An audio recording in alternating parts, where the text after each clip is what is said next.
ఆ రోజు విధ్వంస పాలన. ఈ విషయం మీరు గుర్తుపెట్టుకోవాలి. ఎక్కడ చూసినా విధ్వంసమే. అదే గొడ్డలి పార్టీ విధానం. ఈ రోజు దుష్ట పన్నాగాలు అంటే ఎక్కడికక్కడ కుట్రలు కుతంత్రాలు చేసే పరిస్థితికి వచ్చారు. ఈ రోజు ఒక ఎగ్జాంపుల్ మీ అందరికీ చెప్తున్నా.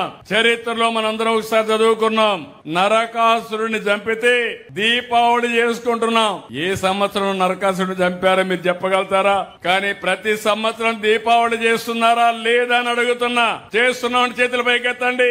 ఏంటి సందేశం? నరకాసురుడు దుర్మార్గుడు.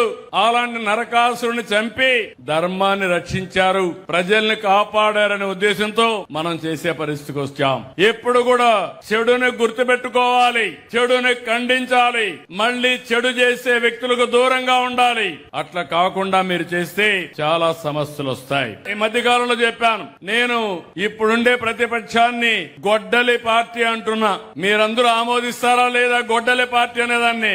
ఆమోదిస్తామని వాళ్ళు చేలిపైకెత్తండి గొడ్డలి పార్టీ అని. నేను ఒకటే మీ అందరికి విజ్ఞప్తి చేస్తున్నాను. నేనే ముఖ్యమంత్రిని. ఇదే మరి ఎన్నికల కంటే ముందు నెల తెల్లవారితో నిద్ర చేశాను. వివేకానంద రెడ్డి హార్ట్ అటాక్ తో చనిపోయారు. మీరైతే ఏమంటారు? అయ్యో పాపం అంటారా లేదా? అంటారా లేదా? నేను కూడా అయ్యో పాపం అన్నా. అది అయిన తర్వాత వాళ్ళు టీవీ, సాక్షి టీవీ, అందులో వేసి ప్రచారం చేశారు. ఆయన కూతురు అడిగింది. ఏమడిగింది కూతురు?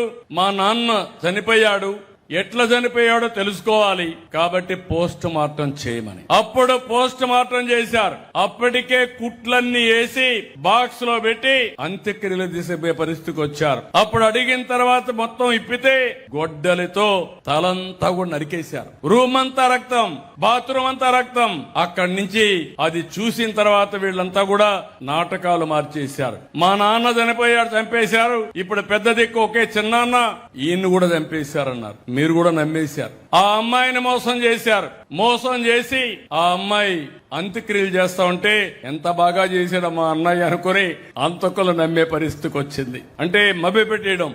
తర్వాత నెక్స్ట్ డే నా చేతిలో కత్తి పెట్టి నారాసుర రక్త చరిత్రని పేపర్లో వేసాడు. మీరందరూ గుర్తుపెట్టుకోవాలి ఇవన్నీ. దాంతో ఏమైంది? మీరందరూ నమ్మారు పాపం అని ఓట్లేశారు. విధ్వంస పాలన వచ్చింది. అవునా కాదా? మోసపోయామా లేదా? నేను దాని గురించి బాధపడలా. సమస్య వచ్చింది, అన్ని ఫేస్ చేశాం. జీవితాంతం అదే నాటకం. కోడికత్తి విశాఖపట్నం, గులకరాయి విజయవాడ.